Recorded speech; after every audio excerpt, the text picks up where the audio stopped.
Let's do an analysis of the Abyss Lands preset. Go through and do a bit of reductive and constructive analysis to get a better feel for what this is doing. Now this preset has a lot of motion in it that you can hear in that little example starting off, and it's a relatively complex preset as a lot of the Osmose presets are. The cookbook has block diagrams for all of the Osmose presets, and Abyss Lands has a lot of things in it that are indicative of many Osmose presets. We have a phase generator, a sum of 7 default, that has 7 oscillators in it that are basically detuned from each other based on this S column, this frequency spread column, which is interpreted as more a timbre change on a normal oscillator, but on a phase gen, this applies to the frequency spread of the individual generators. And then your frequency column, which will be based on X for the most part. So we have a phase generator and a second oscillator, a DSF oscillator. We have a bandpass filter. We have a sine oscillator and another oscillator. So some of these oscillators are used as modulation sources. Some are used as the main sound generation components. And then we have a kinetic bank that is used as a filter, as this bank is used in many, many Osmose presets. And then there's a sum delay that has 4 taps on it, a quadruple tapped sum delay. This is used in a lot of Osmose presets, either 4-tap delay or a dual tap delay, sometimes used as more a chorus effect or sometimes used more as a major delay effect. You can see all the formulas are used, so now there's a second set of 22 formulas in the 10.52 release. So if we wanted to, this preset can now be expanded to add other things to it if someone would like, or you could write an overlay to interface to this and add other features for control, which might be a nice exercise for an overlay. In terms of how components are arranged, we have this bandpass filter that is being fed by noise, the phase generator we talked about, and the second oscillator. The output of the phase gen and the oscillator 2 are sent into the kinetic bank as well. The output of oscillator 2 is used as a modulation input into oscillator 5. The noise is also used as a modulating source for oscillator 5. And oscillator 4 modulates oscillator 5 as well, plus oscillator 4 is sent into the kinetic bank as an input, and oscillator 5 is sent into the sum delay along with the kinetic bank output and the bandpass output, and oscillator 5 is also sent directly to the master section, which has the extended reverb applied, and there's going to be some dynamic programming of convolution for some nice dynamic timbre change, and it also uses dynamic programming of the diffuse components of the recirculator. The tap delay also uses a feedback on itself for additional delay effects. It's relatively complex in the way there's a lot of modulation, there's a lot of motion that's applied due to a lot of this modulation. And now let's take a look at how this preset is constructed. Now when I analyze presets, I do one of two things. Very often I'll take the initial preset and I'll start to disable parts of it so I can get a feel for what does this sound like, for example, with the sum delay disabled. And then from there I can delete that and successively mask off or delete other components of the preset that I think are less important until I get down to the most important parts, so I can kind of take it apart in layers to try and figure out what's going on. For example, I'll go in and remove the sum delay, play the preset, see what it sounds like without that, and then I can go in and delete what I feel is the next least important part of the preset. For example, here I delete the recirculator and delete the convolution, which again is not the most functional part of this, and successively just start deleting things, playing each time, so I can kind of hear what each one of these components sound like. Let's do something different though. Instead of deconstructing this, let's start with the most basic parts of it and try and build up the preset. So what I'll do is I'll start with what I feel for this preset is the most basic element of it, and that's the phase generator. That's what's giving this preset its most characteristic sound. Of course, once we start adding all the modulation and the delay and the other effects, we get a very complex thing resulting. But at its most basic, this preset is a phase generator. So this uses the sum 7. There are a number of different phase generator types, but it uses the default sum 7 type. Uses X as the basic pitch. This is set so that the bass sound is down an octave. The preset writer wanted a more gutsy bass sound to this. And then two things that happen here are an offset. A very small offset is used in terms of frequency. When you have a very slight frequency offset, you can get some beating involved in the sound that gives, again, some more motion. And what happens here is a formula is used that uses macro 1, which is labeled timbre. I will successively add macros, by the way, as they are used in the preset.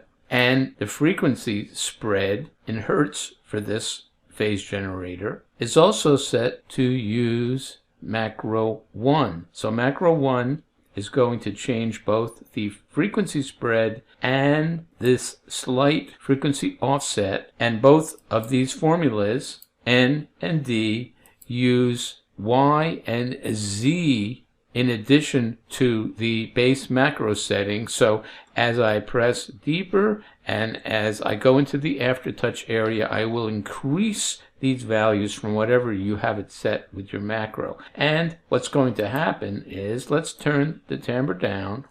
This also uses a blend of persistence on the output formula, and that is set to macro 4. So we'll turn that down as well.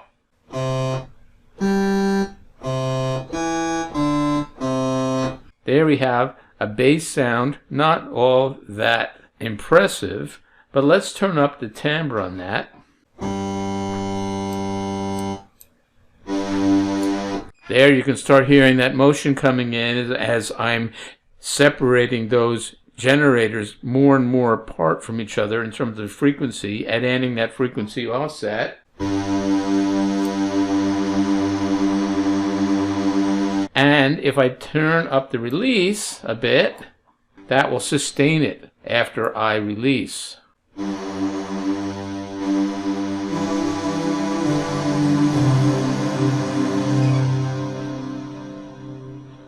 Now we're going to successfully add in components that the preset uses to see how we build up the preset from this base building block.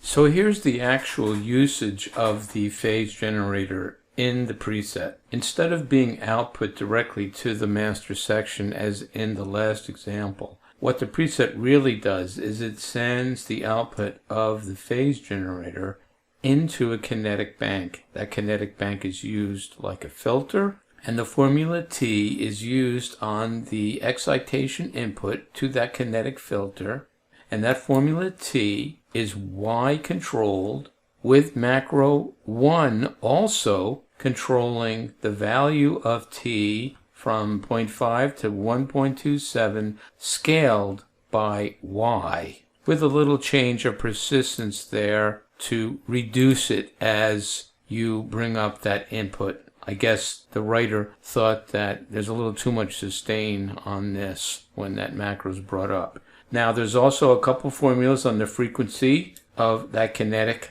bank, which is going to be similar to cutoff, but not quite cutoff because of the way the kinetic bank operates, like a model of a spring. I have 3 or 4 videos on the kinetic bank you can go look up. The intent of this video is not to go into details on any particular thing, but just to discuss how the preset is constructed. The first filter control, you can see, uses macro 4, so there's going to be some persistence that's added when you bring up macro 4 on the frequency of this kinetic bank, and it's X plus Y plus Z controlled. So anything you do with your fingers on the surface of the Osmose is going to affect the frequency to give you a very nice complex interaction of the keyboard with the kinetic filter.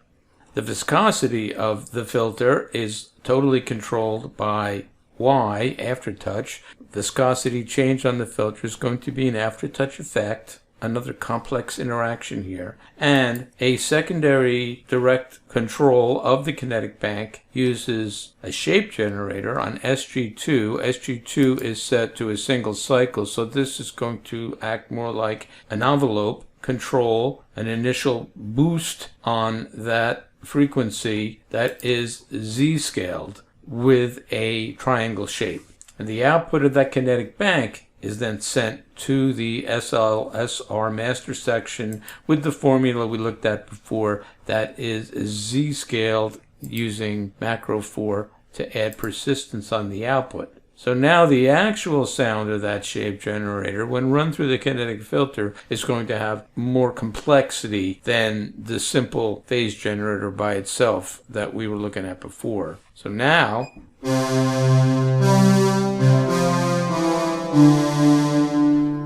I can play something there, and you can hear that that filter is really giving me more boost, more oomph, and a nicer timbre coming out of it. I can change the timbre control now.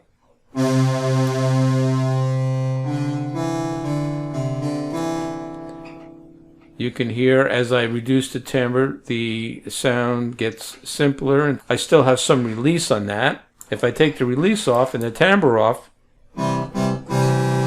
to get the best sound out of this preset, I'm going to want to have a little release. I'm going to want to make that timbre more complex so that it will change those frequency offsets that we talked about and also add to the complexity of my kinetic filter.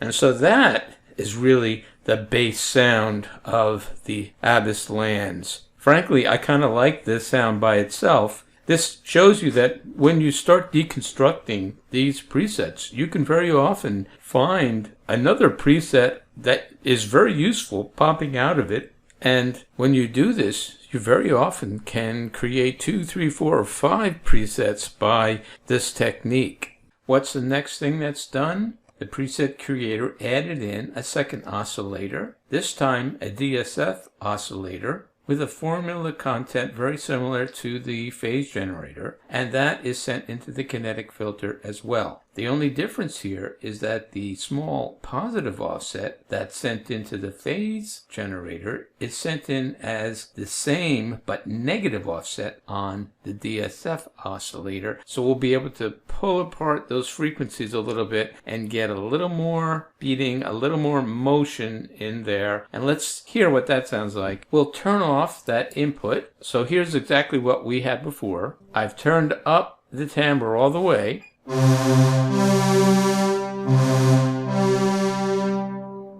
Let's turn on the second oscillator input.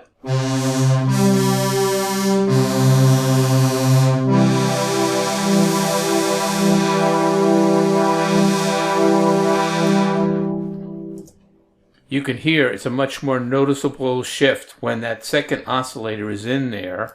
Again, building up complexity, building up layers. This is very often how these presets are constructed, especially on Osmose. The next thing that's added is a sine oscillator sent into the kinetic bank as well. You can see this oscillator, it has no spectral balance set, it has no phase generation or waveforming set, so this is going to be a sine oscillator, and it uses 2 X's in it. The reason it does this is it needs to put a formula, a modulation-based formula on SG4 as a multiplier. The 2 X's are added together, so this becomes an octave above X. Let's disable the kinetic bank and just send this oscillator out using a standard Z function. The modulation scalar on this uses macro 5 to impose a sine-based modulation on this oscillator. We'll turn that down for now.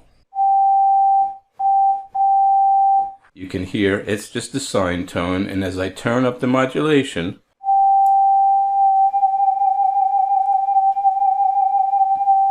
it's basically adding some vibrato, some frequency modulation to that. Let's turn that off. Now that we know what is being added, that is sent into the kinetic bank with an envelope-based SG3 ramp on it. SG3, you can see, is a single cycle shape generator. This is scaled by Z. This is set to 9 Hertz. If I press Z really quickly, I'll be able to impose a little bit of that ramping envelope. If I play Z really slowly, it will in effect just bring up that value slowly. Now, SG4, the speed of that modulation, is scaled by both Y and Z, and multiplying times a base of a max of 3 Hertz. So you can vary the frequency of that modulation with a combination of the modulation control and also imposing Y and Z. Let's hear what that sounds like. I'll bring up the modulation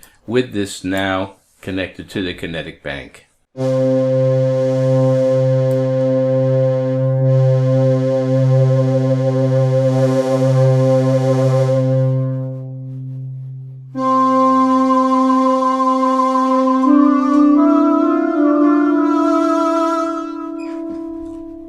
So you can hear what that's doing, imposing, again, another layer of complexity that's controlled through macro. Next, another oscillator is added, a DSF oscillator. This one is more complex. It has noise-based frequency modulation on it. It also has oscillator 2 being sent in and oscillator 4 being sent in as phase modulation inputs. Those are scaled by formula A, which goes and uses our macro 1 to bring in the amount of this phase modulation. Its frequency is also modulated by the same vibrato control we used on oscillator 4. This is sent into the kinetic bank and also directly out the master section. Let's turn off the kinetic bank here so we can hear what this sounds like by itself. Now the major thing here is it uses downramping formulas scaled by Z, and in this case also controlled by our macro 4 persistence. So let's go in, we'll turn off persistence for now, the release. We're only going to hear our new oscillator. Because this is a down ramp, it will go to 0. Scaled by Z, if I press Z really slowly, this shape generator, which is 9 Hertz, will ramp all the way down before Z is loud enough to hear anything, and you won't hear any sound coming out of this oscillator if I play slowly.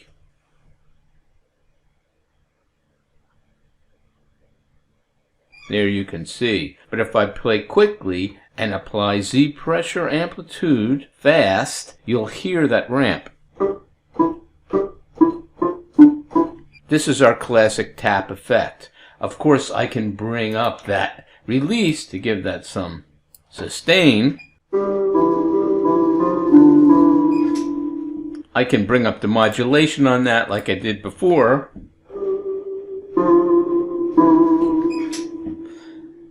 A little bit of this noise was added. Let's make that a lot bigger so you can hear. That's obviously out of the context of what the designer wanted for this preset. But if I wanted to, I could have put a macro on that and added a little more punch with more noise. But he chose to use a fixed noise value there. That's being sent out directly, but also into the kinetic bank, which creates another layer of complexity once it's all added together.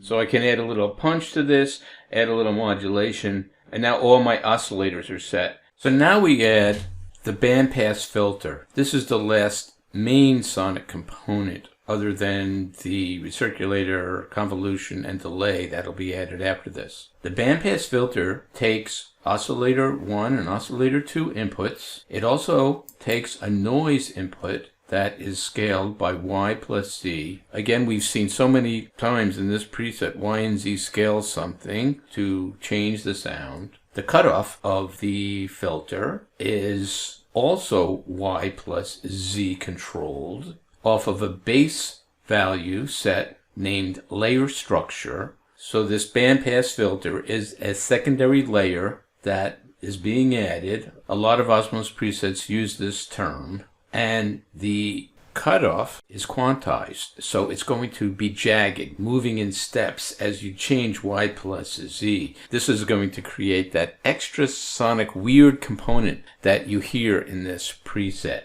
The bandwidth of the filter is set to a base value of 0.01 because we don't want the bandwidth to go to 0. If you do that, a lot of filters can ring out way too much and create a real monstrous sound. So a lot of times you'll set a base value to your bandwidth so it never goes to 0. But the main thing about the bandwidth is this has a shape generator applied to it based on SG1, a triangular shape. So we'll constantly change the bandwidth based on the shape generator, and the frequency that is applied to that, which is controlled by layer speed, macro 2, is quite complex. The frequency of shape generator 1, first off, uses a sample and hold of noise, so that's going to, in and of itself, impose irregularity and randomness on the frequency, which will constantly be changing. It's set to a base value of 1 hertz, and it's scaled by Y plus Z using the layer speed macro we just talked about. Finally, the frequency of this shape generator has an envelope applied based on SG2, Z scaled as well, with persistence applied to it. So we've seen that this persistence formula is used all over the place to add sustain to all kinds of components. What does this sound like? The bandpass filter is sent out by itself. It's not sent into the Kinetic bank, but it has two formulas on its left and right outputs. The left channel uses this continuous SG1 output, which is Z scaled, and the right channel is more fixed, using SG2, which is layer speed on the base output, Z controlled, and both of these formulas, I and G, again have macro 4 persistence applied to them. Let's turn off the Kinetic bank and the other oscillator and just hear what the bass sound of this bandpass filter is.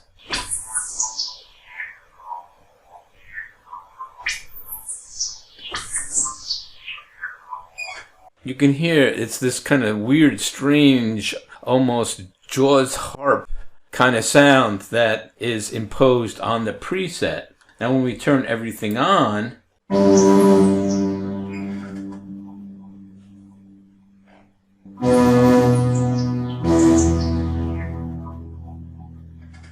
so now you know where that weird sound that this preset has in the background comes from. It's this extra layer imposed by this bandpass filter. So next we add in this recirculator based on R1. That's a diffuse parameter for the recirculator. This sets a continuous shape generator with a very low frequency, 0.1 hertz. And that kind of just cycles through. So this adds a little more motion to it as you turn up macro 5, your modulation.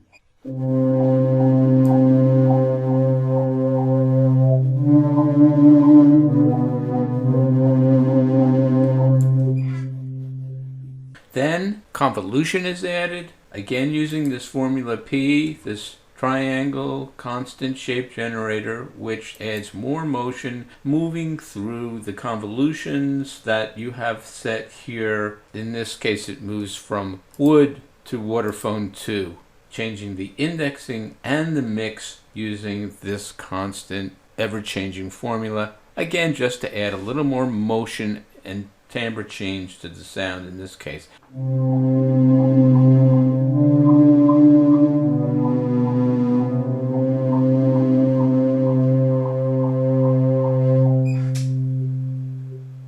It's a subtle effect. Finally, we add the sum delay into the preset, and now we have the complete Abyss Lands preset in all its glory. The sum delay takes the bandpass filter input, it takes the oscillator 5, and it takes the output of the kinetic bank, as well as feeding itself back in on itself to create feedback. And this sum delay, which normally uses some kind of scaler on the inputs to make sure that you're not sending too much sound into that. This value, 0.3 here, is almost always tested by the preset writer to get to the sweet spot so the sum delay is not overwhelmed with inputs and explode. And then this uses 400 millisecond delay, and it uses 4 taps. The main delay is set to its full amount, 400 milliseconds, and then it uses tap percentages of 1, the full 400 milliseconds, 0.9, 0.7, and 0.6. So the tapped outputs will come with different percentages, and also formula P, triangular constant modulation that was used on the recirculator and convolution, is also used as modulation on the taps. This is very frequently used to give you a chorusing effect. Here, tap 1 and tap 3 use this as a positive offset. Tap 2 and tap 4 use it as a negative offset. Many Osmose presets use this sum delay in this same fashion. And finally, a delay macro is used to control the amount of this delay. And you can see amount of feedback as well. Now when I turn up the delay and I have the other thing set,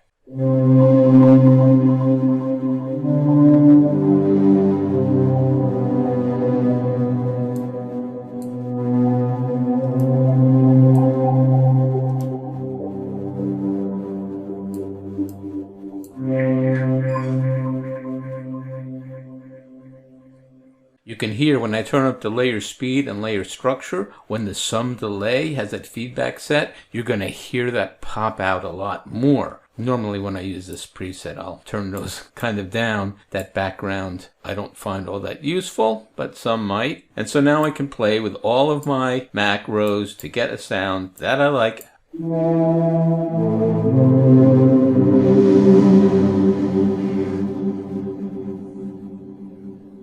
And now you know how this preset was built up in all these different layers. I'll make all of these individual files available so you can kind of experiment yourself and load them up and see how this preset was built up in these layers. I hope you got something out of this. I like this preset a lot. Many Osmose presets use similar techniques that this one does. If you understand how this works, you'll understand how a lot of the Osmose presets work.